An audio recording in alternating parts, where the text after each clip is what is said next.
ऋतु तिवारी जी गाजियाबाद से। राधे राधे महाराज। राधे राधे महाराज जी। महाराज जी, मैं और मेरे पति करीब 2 साल से आपको सुनते आ रहे हैं। भक्ति की तरफ रुचि भी बढ़ी है और काफी सुधार भी जीवन में आया। महाराज जी, जैसे कि हम जानते हैं कि हमारे स्वप्न हमारे जीवन में जो कुछ चल रहा होता है या हमारे मन की स्थिति जैसी होती है उसी के आसपास या उसी से जुड़े होते हैं। तो महाराज जी, हमारे मन में ये जानने की इच्छा है कि जब आप शयन करते हैं तो क्या आपको भी स्वप्न आते हैं? आपको क्या? वैसे इतना ज्यादा शयन ही नहीं होता कि स्वप्न के लिए टाइम हो। स्वप्न तो तब आते हैं जब नींद से ज्यादा आप शयन करें। तो यहाँ तो इतनी रगड़ है, मतलब अब फिर वही हम बात रख रहे हैं। अब हमें है कि हमें मरना है तो हम डट के भजन करें। अब जब तक हमारे अंदर बेहोशी नहीं आती तब तक तो भजन चलता रहता है। और जहाँ बेहोशी आयो, जहाँ नींद खुली, तो चाहे 1 बजे हो चाहे 2 बजे हो, उठ के बैठ गए। अब बैठने की ज्यादा सामर्थ्य नहीं तो टहलने लगे, नाम जब भगवान का सुमिरन। ऐसे तो एक तो टाइम है नहीं स्वप्न के लिए। स्वप्न जब आता है जब नींद में मन नहीं जाता, नींद पूरी हो गई है और नींद में मन नहीं जाता, तब वो स्वप्न की रचना करता है। और गाढ़ निद्रा के लिए थोड़ा टाइम दीजिए आप, तो गाढ़ निद्रा में डूब जाएगा। इसके बाद वो स्वप्न तभी फेंकता है जब आप अधिक समय तक लेटे रहें। मान लो आपकी 5 घंटा नींद, आप 6 घंटा लेते हैं, तो आप फिर वो 1 घंटा स्वप्न में काटेगा, इधर उधर उधर का। अगर स्वप्न कभी कोई आए भी तो संतों के स्वप्न देखते हैं। अपने को वैरागी रूप में देख करके कहीं संतों के बीच में बैठे हैं, कहीं कथा भागवत हो रही और कहीं प्रभु की कुछ मंदिर है, कुछ लीला है, कुछ तीर्थ स्थान है। अब ऐसा तो नहीं आता कि मैं बुआ का स्वप्न आया कि मैं हाई नहीं। अब हमारे कोई है ही नहीं ना। अच्छा, आपको स्वप्न क्या आएगा? क्योंकि हम पहली बार देखा तो स्वप्न क्या आएगा? और देखा वो भी दूसरी दृष्टि से देखा, भगवत दृष्टि से कि मेरे भगवान। तो ये कोई छवि नहीं आती, ये कोई छवि आती नहीं। अच्छा, कोई अपना है नहीं तो मन जाएगा तो कहाँ जाएगा? स्वप्न लाएगा तो क्या लाएगा? स्वप्न में हमारे क्या लाएगा? न कोई रिश्ता, न कोई नाता, न किसी से संबंध, न कोई मतलब। तो वही भगवान और भगवान के भक्त, यही 2 स्वप्न में आते हैं। महाराज जी, पद यात्रा तो नहीं आती महाराज जी? बहुत सारे लोग जय हो कर रहे हैं ना, ये सब नहीं, इनका प्रवेश नहीं है। हम जैसे ऐसे चलते हैं ना, तो हम देखते हुए भी नहीं देखते। हम ऐसे चलते सबसे देखते हुए, लेकिन किसी को नहीं देखते। हम नेत्र, हमारे नेत्र रूपी कैमरे में बिल्कुल एक भी फोटो नहीं हो। महाराज जी, कोई रो रहा है, कोई मतलब ऐसे भाव दिखा रहा है तो आपको कोई? हम भी तो भाव दिखाते हैं महाराज जी, आप तो पूरे ऐसे ऐसे हो जाते। हाँ, सबको भगवान का स्वरूप मानकर। सब मेरे भगवान आए हैं, अन्य रूपों में नहीं। ये सब मेरे भगवान बैठे हैं, तो इसीलिए वही आएंगे। अगर हम इन्हें स्त्री पुरुष समझ कर देखें तो स्त्री पुरुष आएंगे, और भगवान समझ कर देखें तो भगवान, मेरे भगवान इस रूप में आए हैं और प्रश्न करके भगवत चर्चा करवा रहे हैं। बस ये हम दृष्टि रखते हैं। गौरव झा जी, बिहार से। राधे राधे महाराज। राधे राधे महाराज जी। महाराज जी, आप कह रहे हैं कि आप बच्चों को पढ़ाते हैं। महाराज जी ये कह रहे हैं कि जो फीस उनकी रखी होती है, हमें पता है कि सामने वाले बच्चे के माँ बाप क्या गलत कार्य भी करके हमें फीस दे सकते हैं। तो महाराज जी, वो जो गलत हमारी जो, मान लीजिए महाराज जी 1000 रुपया फीस रखी है, तो वो 1000 रुपया अगर वो हमें हमारी पढ़ाई के उद्देश्य से दे रहा है, बट वो पीछे से गलत, उससे आपके ऊपर कोई प्रभाव नहीं पड़ेगा। आप कोई दान थोड़ी ले रहे हो, आप तो मेहनत कर रहे हो ना। तो आपकी मेहनत का पैसा आ रहा है, वो बेईमानी से दे रहा है, लेकिन आपकी मेहनत का आ रहा है, इसलिए आप पर उसका कोई प्रभाव नहीं पड़ेगा, कुछ प्रभाव नहीं पड़ेगा। हमको पता भी है महाराज जी कि वो गलत तरीके से। हाँ, तो भी आप मेहनत कर रहे हो ना बच्चे के प्रति, तो उतना ही ले रहे हो ना। आप कोई घूस थोड़ी ले रहे हो, आप कोई दान थोड़ी ले रहे हो। अगर आप घूस लेते होते कि बेईमानी का पैसा और घूस लेकर के निर्दोष को जो है दंड दिला दिया और दोषी को मुक्त करा दिया, तो आपकी दुर्गति हो जाती। आप मेहनत करके पढ़ा रहे हो, अब उसका पिता क्या करके पैसा देता है वो भोगेगा। आप तो अपनी मेहनत का पैसा ले रहे हो, उसमें कोई परेशान। मान लो कोई लेबर करके वो फावड़ा चलवावे और 500 रुपया दे, तो भले वो बेईमानी करके 500 दिया, उसने तो खून पसीना करके मेहनत कर लिया है ना। तो आप अपने माइंड से बच्चों की सेवा करते हैं, घंटों पढ़ाते हैं, आपको जो 1500 रुपये मिलता है उसमें कोई दोष नहीं है। पवन नंदा जी, राधे राधे महाराज जी। महाराज जी, प्रयासरत, स्वाध्यायरत, मनन चिंतन रत रहने पर भी शरीर हूं ये भ्रम नहीं जाता, ना ही स्वयं स्वरूप का अनुभव होता है, कोरा सीखा हुआ ज्ञान है। महाराज जी, ऐसे में महाराज जी कैसे अनुभव आए? इसीलिए सोई जाने जेहि देहु जनाई, और जानत तुम्हें तुम्हें हो जाए। भगवान जिसे आत्मस्वरूप का ज्ञान प्रदान करते हैं उसी को बोध होता है। वेदांत पढ़ लेना, शास्त्रों का प्रवचन कर लेना सरल है, लेकिन आत्मस्वरूप का बोध होना कठिन है। इसीलिए भगवान का भजन करो। सिद्ध होने पर भी सनकादि निरंतर हरिशरणम हरिशरणम हरिशरणम जपते रहते हैं। तो भगवान का नाम जप करो, उससे जो ज्ञान होगा वो अनुभव कराएगा। अनुभव गम्य भजें जय संता, जो अनुभव जिनको हो गया है वो भी भगवान का भजन करते हैं, और जिनको अनुभव करना है उनको भगवान का भजन करना ही पड़ेगा।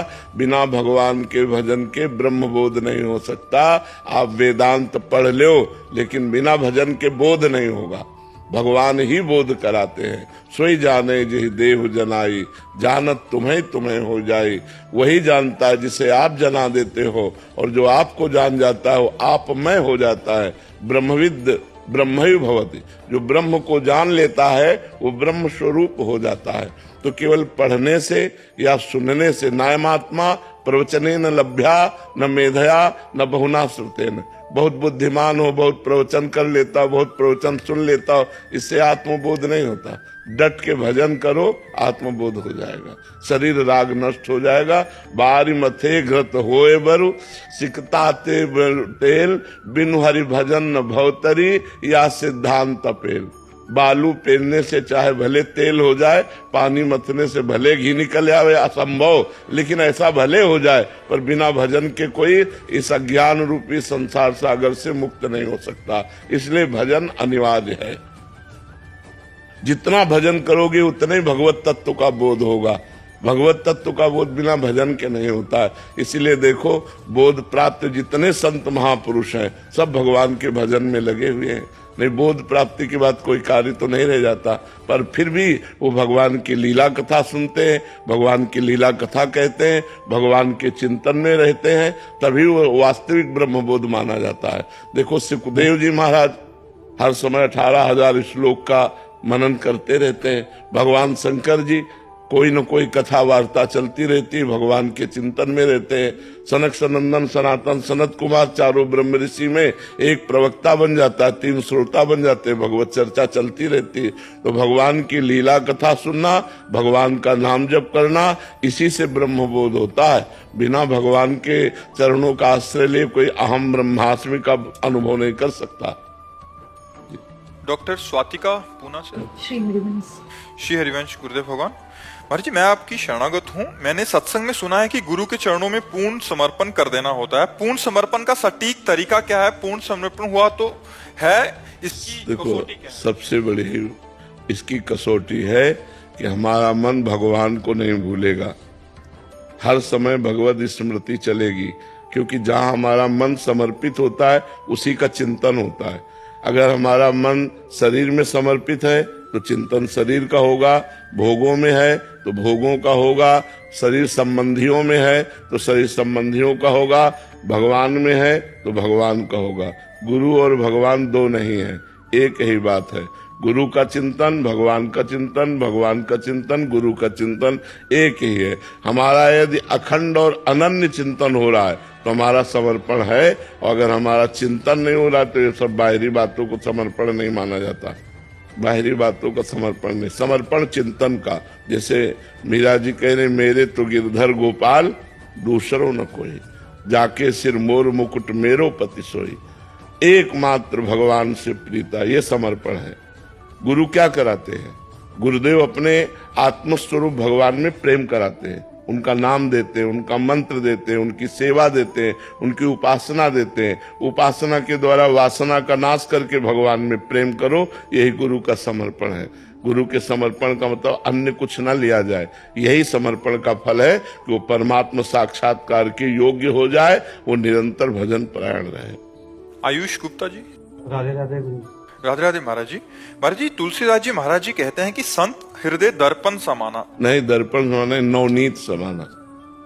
कहा कविन पर कहे न जाना, निज परिताप द्रवे नवनीता, पर दुख द्रवे सुसंत पुनीता। गोस्वामी जी कह रहे संतों का हृदय कैसा? बोले मक्खन के समान। बोले कहा तो, पर कवि ने कहना नहीं आया, क्योंकि मक्खन में दोष है। वो जब निज ताप लगेगा उसमें, जब स्वयं आंच लगेगी तो पिघलेगा। लेकिन संत दूसरे को दुखी देख करके द्रवित हो जाते हैं। यही संत की पहचान। पर दुख द्रवै सुसंत पुनीता। वो परम पवित्र संत है जो दूसरे के दुख से दुखी होकर उसके दुख के निवारण का उपाय करे, ऐसा प्रयत्न करे जिससे किसी को दुख ना मिले। इसीलिए संतों की जय घोष है, सर्वे भवन्तु सुखिना, सर्वे सन्तु निरामया, सर्वे भद्राणि पश्यन्तु मां कश्चित् दुख भाग भवेत्। सब सुखी रहें, सब निरोग रहें, किंचन मात्र किसी को कोई दुख ना हो। ये संतों का हृदय होता है। तो क्या कहना चाहते हो? ये कह रहे हैं कि उनका जो स्वभाव होता है वो क्या उनके स्वभाव के अंतर्गत ही आ जाता है या समाज और साधकों के आदर्श दिखाने के लिए? दिखाने के लिए नहीं होता, स्वभाव में होता है। दिखावा कितनी देर चलेगा? दिखावा कितनी देर चलेगा? दिखावा का मतलब है कि अपने आसपास के लोगों को नहीं, अपने आसपास के लोगों को तो भगवान का स्वरूप समझता है, तभी संत है। वो साधक थोड़ी समझता है, वो जीव थोड़ी देखता है। संत तो वही जो सब में भगवान को देखता है, तो उसका स्वभाव है। तुम आदर्श मान लो उसको, लेकिन वो आपको आदर्श नहीं दिखा रहा, वो आपको अपना भगवान मान रहा है अंदर से, और अपने जो उसके स्वाभाविक आचरण है उन आचरणों का बर्ताव कर रहा है। वो दिखावा नहीं होता उसमें कि समाज को दिखाने के लिए वो आचरण धारण किए हुए हो। उसका स्वभाव होता है ऐसा, वो स्वाभाविक भागवतिक सद्गुणों से युक्त हो जाता है। सविता जी कर्नाटक से। राधे राधे महाराज जी। महाराज जी, आध्यात्मिक साधना क्या है? साधना शुरू करने के लिए गुरु की आवश्यकता है क्या? यहाँ वृंदावन में रंगनाथ जी के दर्शन किए हो? नहीं, अभी आई हूँ। अगर आपको करना हो तो क्या करोगे? रंगनाथ जी के दर्शन करने जाना हो तो आप क्या करोगे? गाइड का चयन करोगे कि नहीं? किसी गाइड को चयन करेंगे। तो गुरु वो गाइड है जो हमें परमात्मा स्वरूप तक पहुंचाता है। तो अगर हमें अध्यात्म कहते हैं आत्म स्वरूप, आत्मा अर्थात भगवान, भगवान की प्राप्ति के मार्ग में चलना है तो पहला कदम है संत महापुरुषों का संग करना। पहला कदम सत्संग करें, अधिक से अधिक सत्संग करें। दूसरा कदम भगवान की लीला कथाओं में प्रीति हो। फिर तीसरा कदम है सदगुरु का वरण हो। ऐसा होता भी है, जब हम खूब सत्संग सुनते हैं, भगवत कथा सुनते हैं, तो हमारे अंदर सदगुरु की प्यास आ जाती कि हमें कोई ऐसे संत भगवान मिले जो भगवान से मिला दे। तो प्रथम भगत संतन कर संगा, और दूसरी रतिमम कथा प्रसंगा, और गुरुपद पंकज सेवा तीसरी भक्तमान। बिना गुरु चरणों की सेवा के, बिना गुरु का आश्रय लिए, बिना गुरु मंत्र जपे भगवत मार्ग पुष्ट ही नहीं होता। बिना गुरु के भगवान की प्राप्ति चाहे शिव बिरंच सम होई, गुरु बिन भवनिधि तरे न कोई। संसार में जब हमें कहीं जाना है तो हमें पूछना पड़ता है, भैया अमुक गली कहाँ है, उनका मकान कहाँ है, तो हम भगवान का निवास स्थान सर्व अंतःकरण में विराजमान, उनको हम कैसे जानेंगे जब तक गुरु कृपा नहीं होगी। तो गुरु का वरण करना तो अत्यंत आवश्यक है ही, पर पहले खूब नाम जप करो, सत्संग करो, सुनो और कथा सुनो भगवान की। जब भगवत प्राप्ति की लालसा लग जाए तब गुरु बनाना चाहिए। ऐसे देखा देखी गुरु नहीं बनाना चाहिए। गुरु की आवश्यकता है भगवत प्राप्ति के लिए, धर्ममय जीवन व्यतीत करने के लिए। जानकी नाथ दास जी। जी राधे राधे महाराज जी। महाराज जी, मेरा प्रश्न है कि आजकल सामान्य जन एवं साधक जन दोनों ही इंटरनेट के प्रभाव से ग्रंथ पढ़ते ही नहीं हैं या फिर ना के बराबर पढ़ते हैं। कृपया कोई उपाय बताएं जिससे साधक जन नियमित स्वाध्याय कर सकें। हाँ, नियमित स्वाध्याय करने से अंतःकरण पवित्र होता है। वेदो नित्य मधीयताम, शास्त्रों का नित्य स्वाध्याय करना चाहिए। पर अब इतनी बहिर्मुख वृत्ति हो गई है कि शास्त्रों में पकड़ पाना कठिन हो गया। मोबाइल से इतना रजोगुण चढ़ गया है कि मोबाइल से छुट्टी नहीं मिलती तो कहाँ गीता पढ़े हम, कहाँ भागवत पढ़े हम, कहाँ स्वाध्याय करें। अब देखो, कोई बिरला ऐसा होगा जिसके पास मोबाइल ना हो, नहीं चाहे जिस भेष में हो, चाहे जिस उद्देश्य में हो। और हमारी मना स्थिति रजोगुण में ज्यादा रहती है और भोगों की तरफ फिसलने में ज्यादा रहती है। तो जब हम मोबाइल में रहेंगे तो सीरियल देखने का मन ज्यादा करेगा, धार्मिक नहीं। जब हम मोबाइल में रहेंगे तो गंदी बातें भी देख सकते हैं, गेम भी खेल सकते हैं, संसारिक बातें भी देख सकते हैं, जो हमारे भजन में बहुत बाधक है। हमें लगता है साधक को जब तक अच्छी स्थिति न प्राप्त हो जाए तब तक व्यवहार में नहीं उतरना चाहिए। ये मोबाइल, लोगों से मिलना जुलना, बातचीत करना, ये तब तक नहीं करना चाहिए जब तक भगवत प्राप्ति न हो जाए, नहीं तो बहुत फिसलन है। आप नहीं फिसलोगे तो आपको फिसला दिया जाएगा। माया बड़ी विचित्र है, फंसा लेगी आपको। तो शास्त्र स्वाध्याय, एकांत सेवन, निरंतर भजन, पवित्र आहार, ब्रह्मचर्य, यही विरक्त के लिए जीवन है। आनंद में जीवन व्यतीत करने के लिए असंगो हम पुरुषा, मैं असंग हूं, किसी से कोई संग नहीं। संग तो भगवत प्रेमी महापुरुषों का, नहीं तो असंग। जब तक संगम त्यजेत मिथुन व्रतिनाम मुमुक्षु, सर्वात्मना न विसजेत बहिरिंद्रियाणि, एकश्चरण रहश्चित्त मनंत से युंजीत तद व्रतिष साधुश्चेत प्रसंगा। सौभरी जी महाराज कह रहे हैं, संगम त्यजेत मिथुन व्रति नाम मुमुक्षु। मुमुक्षु माने भगवत मार्ग में जो चलने वाले, भगवान की प्राप्ति करने वाले, मोक्ष प्राप्ति की इच्छा वाले हैं, उनको चाहिए कि संग त्याग देना चाहिए। जो जनेन्द्रीय और रसेंद्रीय के भोगों में मगन है, ऐसे पुरुषों का संग त्याग देना चाहिए। तो एकस चरण, अकेला विचरण करे, चित्त को निरंतर परमात्मा में लगाए, इंद्रियों को बहिर्मुख ना होने दे। सर्वात्मना न विसर्जित बहिरिंद्रियाणी, इंद्रियों को एकदम छूट न दे दे, अंतर्मुख रहे, निरंतर भजन परायण रहे, असंग रहे। अगर संग करे तो महात्माओं का संग करे, जो भगवत प्रेमी महात्मा है, नहीं तो असंग रहे। शास्त्रों का आश्रय ले ले, गुरु वचनों का आश्रय ले ले, और अकेले अपनी अनुभूतियों में चलता रहे। अगर संग करेगा तो व्यवहार हो जाएगा, फंस जाएगा, कहीं न कहीं फंस जाएगा। असंगता और भगवत स्मरण बहुत बड़ी सिद्धि है। जो साधक व्यवहार प्रपंच में नहीं फंसता, असंग रहता है और भजन करता रहता है, वो स्वयं अपना मंगल कर लेता है, और मम भक्ति युक्तो भुवनम पुनातु, वो लोगों को पावन कर सकता है। लेकिन जब स्वयं में पवित्रता नहीं, तो फिर विचित्र बात है कि हम समाज का हित करना, इससे बहुत हानि हो जाती है। क्योंकि इंद्रियां हमारी अभी विषय से रहित हुई नहीं, और संसार में जहां गए तो ऐसे दृश्य, ऐसा आकर्षण, वो साधु फिसल जाता है। और जहां फिसल गया तो बस फिर उतना ही रह जाता। जो भगवत प्राप्त हो चुके हैं, इंद्रिय विजयी हैं, जिनमें मन में किसी तरह का विकार नहीं, वो करे। नहीं तो शास्त्र स्वाध्याय, सत्संग, एकांत सेवन, निरंतर भजन परायण, जब इंद्रिय विजयी हो जाए, मन विजयी हो जाए, तब भजन में चले। नहीं तो 50 वर्ष भजन करने पर भी इंद्रियां नीचे गिरा देती हैं। बहुत विचित्र गति इनकी है, बहुत विचित्र गति। इसलिए खूब भजन परायण रहे जब तक भगवत साक्षात्कार न हो जाए। जब तक निर्विषय न हो जाए हृदय, तब तक किसी से संपर्क न करे। आकाश जी भोपाल से।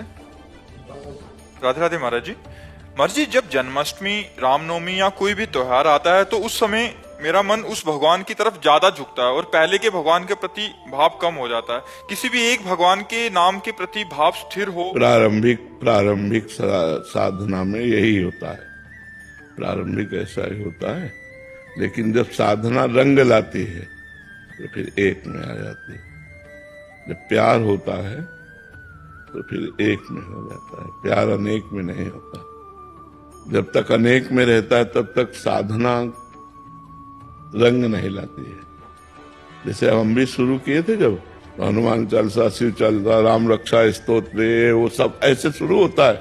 और फिर आकर के जब भक्ति का रंग आता है तो फिर एक में एक भरोसो, एक बल, एक आस विश्वास, एक राम घनश्याम हित चातक तुलसीदास, चातक की तरह भगवान से प्रेम करने लगता है। ऐसा करना चाहिए, जैसा आप कर रहे हो ऐसा करना चाहिए। यही सब करते करते हम आगे बढ़ते हैं। जब आगे हम पहुंच जाते हैं, देखो क्रम है। अब अगर ककाहरा और मात्रा नहीं याद है तो पीएचडी तक कैसे पहुंचोगे? तो ये पीएचडी है, प्रेम का मतलब पीएचडी एकदम। अब उसमें डूब रहा है, अब वहां तक पहुंचने के लिए जो ये रास्ता है वो तय करना होगा। अब छलांग तो लगा नहीं सकते, ये परमार्थ है, इसमें क्रम बाई क्रम चला जाता है। तो आप जैसे चल रहे हो ऐसे पाप ना करना, गंदा भोजन मत करना, गंदे लोगों का संग मत करना, तो यही भक्ति धीरे धीरे रंग लाने लगेगी। ठीक है ना? महाराज जी आपके आशीर्वाद से अब राधा नाम पे बहुत विश्वास हुआ है। हाँ। और मैं चाहता हूँ कि बस ये हमेशा ऐसा ही। हाँ, नाम जपो, राधा राधा राधा राधा राधा जपते रहो, राधा। राहुल जी। राधे राधे महाराज जी। महाराज जी, हम सब आपके मुखारविंद से ऐसे ही अमृतमय वचन सुनते रहते हैं और अध्यात्म की गहराई को जान पाते हैं। महाराज जी, आपकी कृपा से नाम जप में रुचि बढ़ी है। महाराज जी, मेरा प्रश्न है कि बहुत बार आपने और शास्त्रों में कहा है कि तुम मन नहीं हो, तुम शरीर नहीं हो, सब में एक ही परम तत्व विराजमान है। तो मुक्त कौन है महाराज जी? मुक्त कौन होता है और सब में वो एक तत्व को देखने की दृष्टि कैसे प्राप्त? जब साधना की जाता है तो शरीर से तो होता है, मन से होता है, लेकिन आप जो है वो अक्रिय है। अब इसके ज्ञान के लिए जब हम गुरु का वरण करके और खूब भजन करते हैं और पवित्र आहार और संयम से चलते हैं, कोई पाप आचरण नहीं करते, तो ये ज्ञान स्वयं प्रकट होता है। ये समझाने से समझ में नहीं आएगा। अनुभव गम में भजे जे संता। जैसे आप हो तो आप शरीर नहीं हो, पक्का है ना, क्योंकि शरीर के भीतर कोई है जो निकल जाता है, कहा जाता है वो निकल गया, जो था वो निकल गया। वो जो था, जो निकला, वही परमात्मा है और वही आप हो। शरीर को लेकर आप अपने को मनुष्य मान रहे हैं, जो पावर है आपके अंदर, जैसे पंखा, लेकिन पावर क्या है? बिजली, हाइड्रोजन। पावर क्या है? एसी। पावर क्या है? सब में एक ही है ना। ऐसे स्त्री, पुरुष, मूर्ख, विद्वान, जड़, चैतन्य, ये बाहरी ढांचों के नाम है, लेकिन इनमें बिजली क्या है? परमात्मा, वही आप है। तत्त्वम असि, वेद कहता है।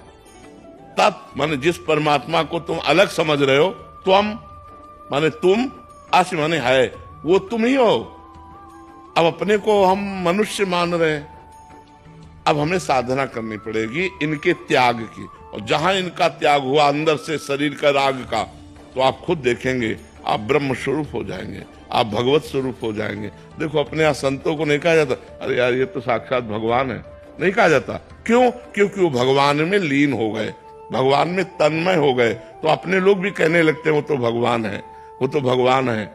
हम मानते हैं कि हमारे यहाँ गुरु भगवान है, हमारे यहाँ संत भगवान है, क्योंकि वो भगवान में तन्मय हो गए। तो आपका स्वरूप भी भगवत स्वरूप है। ये मन आप नहीं, आप बुद्धि नहीं, आप चित्त नहीं है, आप प्राण नहीं है, आप शरीर नहीं है, आप स्वभाव नहीं है, आप सबसे अलग हैं। बस यही जानने के लिए तो संत महात्मा पूरा जीवन लगा देते हैं कि हमारा स्वरूप क्या है। तो वो भजन से आएगा। खूब नाम जप करो, नाम जप करो, इसी से समझ में आ जाएगा। नयन कुमार चौबे जी। महाराज जी, आपकी कृपा से 6 महीने पूर्व मुझे शरणागति मिली। गुरुदेव भगवान, मेरे मन में हमेशा संशय बना रहता है कि गुरु मंत्र जो कि सर्वोपरि के बावजूद गायत्री का जप करना उचित है या नहीं, और डर लगा रहता है कि गुरु के प्रति कोई अपराध या शरणागति नहीं। अब जब शरणागत हो गए हो तो गुरु मंत्र ही जपना चाहिए, किसका प्रश्न है। हाँ, अब गुरु मंत्र ही जपना चाहिए, अब अन्य नहीं। जब हम जिस मार्ग में आ गए तो उसी मार्ग को पकड़े। गुरु मंत्र जपो, चतुरासी जी का पाठ करो, राधा वल्लभ श्री हरिवंश नाम जप करो। इतने में समय ही नहीं रहना चाहिए। हर समय राधा वल्लभ श्री हरिवंश, राधा वल्लभ श्री हरिवंश।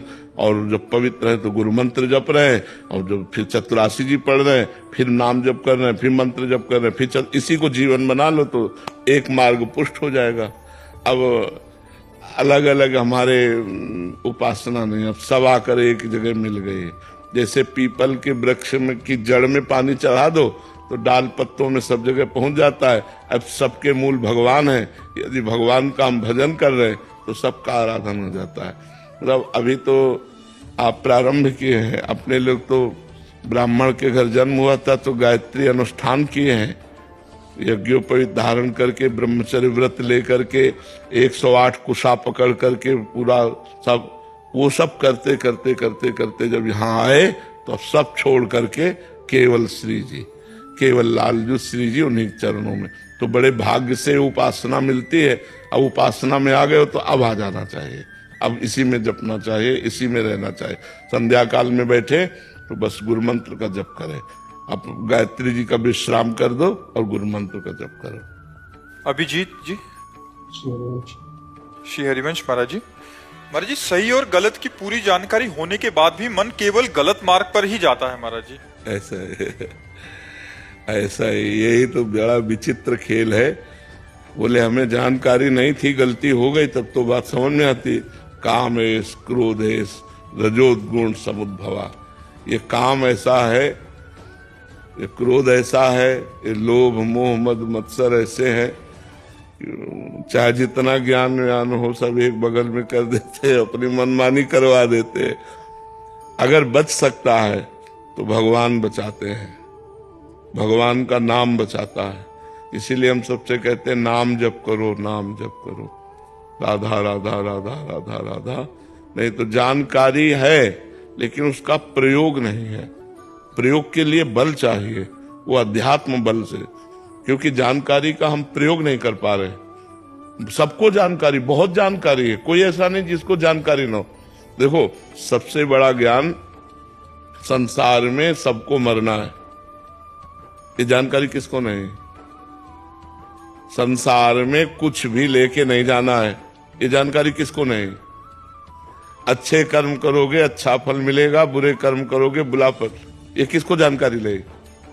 हमें लगता है सबको जानकारी है, छोटी छोटी बातें तो सबको। और इतनी जानकारी अगर प्रयोग में आ जाए दिमाग में तो महात्मा बन जाए वो। यार यहां से कुछ जाना नहीं तो झगड़ा क्यों करना, चोरी क्यों करना, घूस क्यों लेना, किसी की हिंसा क्यों करना, पाप कर्म क्यों करना। नहीं करूंगा भाई, कुछ लेके थोड़ी जाना है। हम धर्म से चलेंगे, ईमानदारी से चलेंगे, दूसरों को सुख देंगे। लेकिन भैया ये जानकारी दूसरों को उपदेश देने के लिए है। अपने लिए जानकारी जो है वो प्रयोग में तभी आएगी जब भजन करोगे। भजन के बिना जानकारी का सही प्रयोग नहीं हो पाता। भजन करो। महाराज जी, गुरु दीक्षा जो मिली हुई है गाँव में, जो गुरु जी उनसे लिया, पर मन जो है वो एकदम चंचल होता है। मंत्र करो, पूजा पाठ करो, श्री जी घर में लड्डू गोपाल उनका स्नान करो, पूजा करो, तभी भी मन भागता ही रहता है। देखो, मन मानेगा नाम जप से। हमारी बात पकड़ो। अगर हम हर समय राधा राधा राधा राधा राधा राधा राधा, वो कुछ कह रहा है, हमको एक नहीं सुननी उसकी, राधा राधा राधा राधा, तो कंट्रोल में भले कर पाओ। नहीं तो तूफान को रोक लेना सहज है, मन को रोक लेना सहज नहीं है। बहुत बेईमान है, बहुत बेईमान। जिस इंद्री से मन मिल जाता है उस इंद्री का वो काम करवा लेता है, तब तक जब तक हमारा भजन परिपक्व नहीं होता।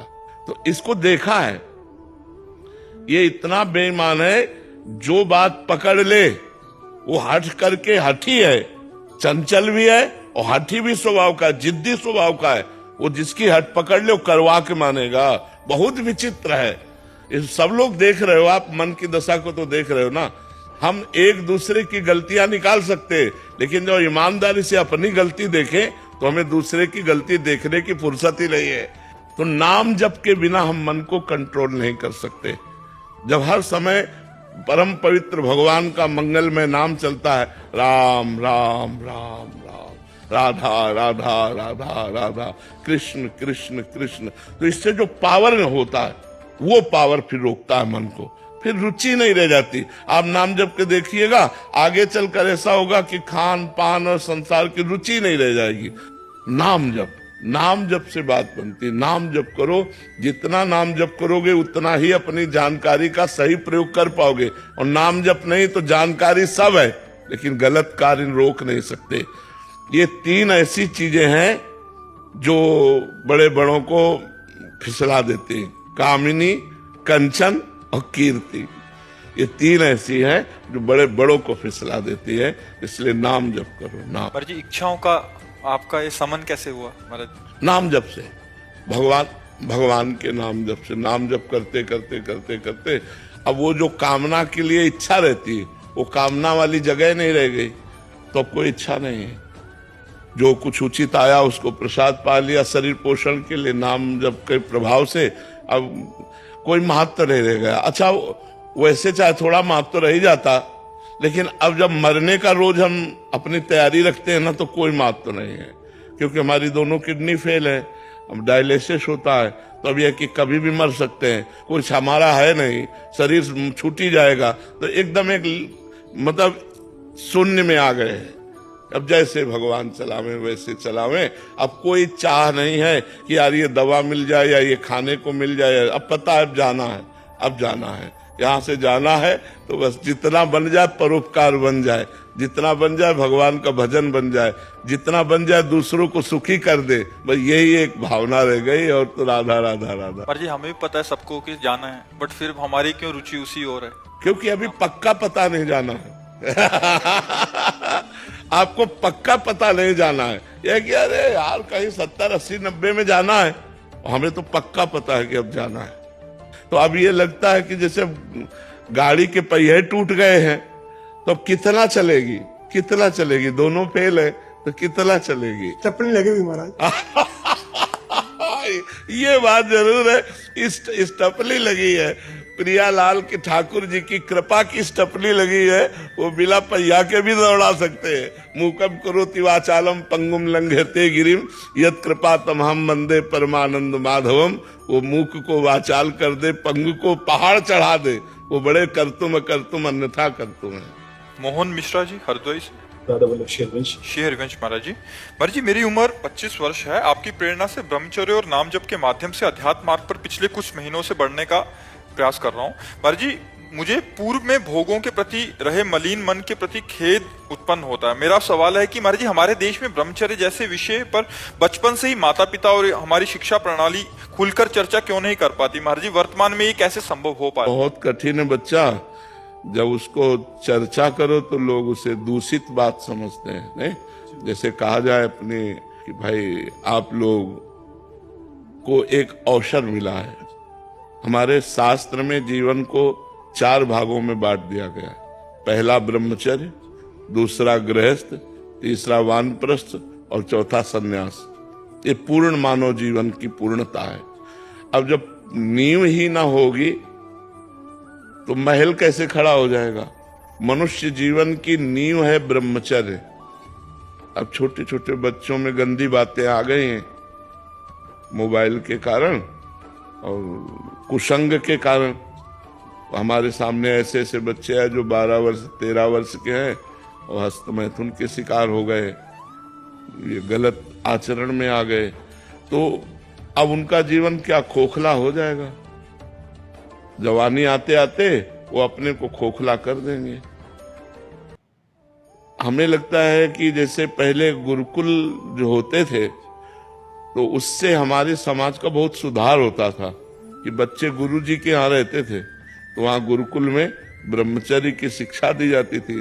शास्त्रों का स्वाध्याय, त्रिकाल संध्या, तर्पण, बलिवैश्य देव, ये सब सिखाया जाता था जो हमारे धर्म का स्वरूप है। अब बचपन से जहाँ वो कुछ बोलना सीखते हैं तो ABCD सिखाई जाती है, आधुनिक शिक्षा सिखाई जाती है। आधुनिक शिक्षा बढ़िया है लेकिन आध्यात्मिक शिक्षा का सपोर्ट होते हुए, पर आध्यात्मिक शिक्षा का सपोर्ट बिल्कुल नहीं है। आज के अध्ययन में बिल्कुल आध्यात्मिक शिक्षा का कभी ये नहीं सिखाया जाता कि प्रातः काल ब्रह्म मुहूर्त में 4 बजे उठो और उठकर अपने माता पिता के चरण छुओ, फिर शौच स्नान आदि करके फिर गायत्री मंत्र जपो, भगवान सूर्य को अर्घ दो, कम से कम 2 काल की संध्या तो करो ही, प्रातःकालीन और सायंकालीन संध्या। तो ये सब कहाँ रह गया? 9 बजे तक तो बच्चे सो के उठते हैं। आजकल तो 11-11 बजे तक लोग सो के उठते हैं। अगर बच्चों को जगाया जाए तो वो जगने के लिए तैयार नहीं। तो आध्यात्मिक सपोर्ट ना होने के कारण हमारी प्रारंभिक दिनचर्या ही बिगड़ जाती है और कोई दिनचर्या नहीं तो आराधना, देव आराधना कैसे होगी? लेकिन गुरुदेव आपने सच में जीवन बदल दिया तमाम लोगों का। आप आज हम देख रहे हैं हमारे क्षेत्र में काफी लोग ऐसे मीडिया में हैं लेकिन वो अपना चिंतन बदल रहे हैं, अपना जीवन बदल रहे हैं। ये आपकी कृपा से है। आपने लाखों करोड़ों युवाओं का जीवन बनाया है गुरुदेव, ये कृपा बनाए रखना। और हम सच में, ये मेरे जीवन में हुआ है गुरुदेव। महाराज जी अभी चर्चा चल रही थी इसलिए आपको बता रहे हैं। महाराज जी पीछे 1 साल से इस पे काम कर रहे थे, एक ब्रह्मचर्य कब, क्यों और कैसे। आपके मतलब प्रवचनों से और आपने जो आज तक महाराज जी की विशेष सूची में आपको 4 खंड में महाराज जी इसको किया है। जैसे ये कह रहे हैं कि स्कूल में विद्यार्थी आदि या किन्हीं को तो ब्रह्मचर्य क्या है, उसको वीर्य उत्पन्न कैसे होता है, या उसके रक्षण के लिए क्या क्या हमें ध्यान रखना चाहिए, हमारी दिनचर्या क्या होनी चाहिए, हमारा खान पान क्या होना चाहिए, या अगर विद्यार्थी हैं तो ब्रह्मचर्य कैसे, अगर हम सन्यासी हैं तो फिर ब्रह्मचर्य का क्या महत्व है। बहुत सुंदर लिखा हुआ है हमारे पूरा संकलन पिछले 1 साल से इस पे हम काम कर रहे थे। बहुत सुंदर, बहुत। तो अभी ये लगभग हो गया 15-20 दिन में महाराज जी ये सबके लिए, जनसाधारण के लिए वो हो जाएगा। जितनी भी वानियां थी ब्रह्मचर्य पे उस पे सबसे संकलन करके भी। अब देखो इसमें लिखा है, वीर ही हृदय को पुष्ट तथा कर्तव्यशील बनाता है।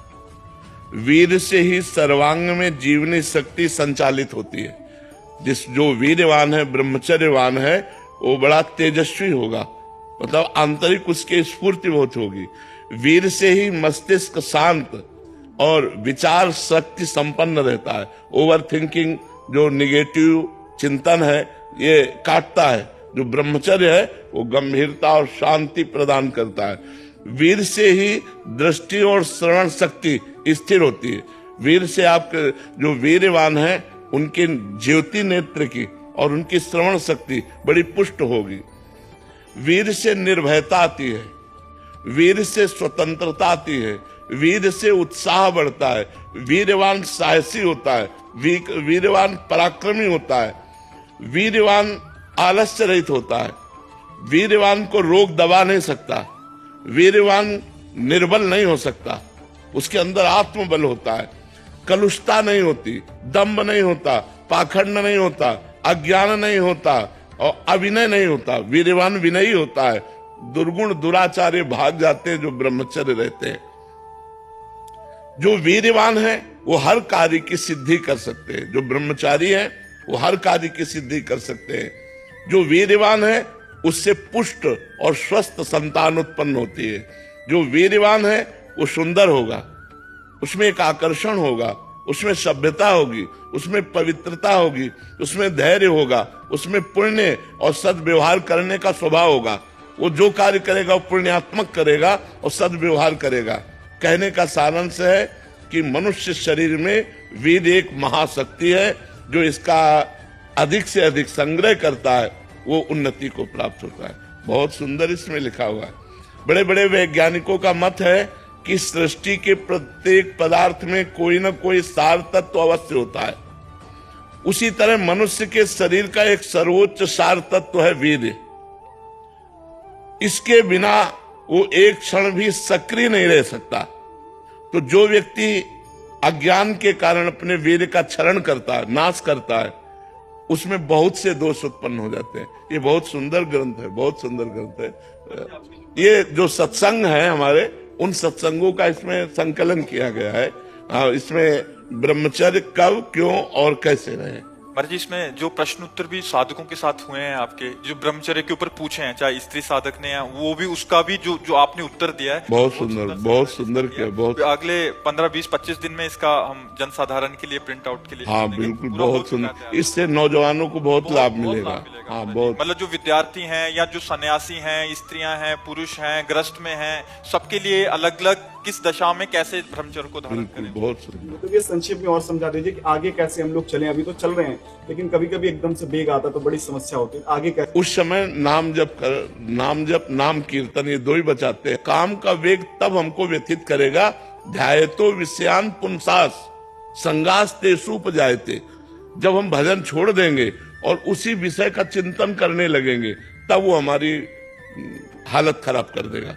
और अगर हमारे अंदर काम का वेग आ रहा है और हम भगवान नाम कीर्तन करने लगे, सत्संग सुनने लगे, मतलब अपने को, दिमाग को हमको उसे हटाना है हमको, या किसी संत से मिल गए, भगवत चर्चा करने लगे, कुछ ना हो तो मोबाइल से सत्संग लगा लो। कुछ ऐसे सत्संग रखो कि अलग अलग दवा, जैसे मन चंचल है तो क्या करना चाहिए, अगर हमारे अंदर काम आ रहा है तो क्या करना चाहिए, हमारे अंदर धन का लोभ आ रहा है तो क्या करना चाहिए। अलग अलग विषयों में एकांतिक में चर्चाएं हुई, वो चर्चा अलग अलग रख ले और जब हमारा मन जहां परेशान करे वो चर्चा सुन लेना चाहिए। और नाम जप जरूर करना चाहिए। नाम जप से बच जाओगे। नाम काटता है, जैसे वो अंदर से मन एकाग्र कर रहा है आपको काम में, काम क्रीड़ा में एकाग्र कर रहा है। अब आप एकाग्र ना हो पाओ, बस आपकी चतुरताएं है। अगर एकाग्र हो गए तो संकल्प बन जाएगा, और संकल्प बन जाएगा फिर गड़बड़ हो जाएगा। संकल्प ना बनने पाए, वो बार बार पेश करेगा, पीछे के संयोग पेश करेगा। जो पीछे गलती हो गई वो सुख आपके सामने लाएगा और आपको आकर्षित करेगा। आपको हटाना है, राधा राधा राधा राधा राधा, और एक बार हटा लिया आप और कोई क्रिया नहीं हो पाई तो अगली बार वो 80% में आएगा, 100% में नहीं आएगा। और अगर दूसरी बार हटा दिया तो कम होता चला जाएगा। कम होते होते फिर स्फुरण होता है और खत्म हो जाता है, फिर धीरे धीरे स्फुरण भी खत्म हो जाता है। पर ये बहुत लंबा प्रोसेस है, ये नहीं कि 2-4 साल में खत्म हो जाएगा, लंबा प्रोसेस है।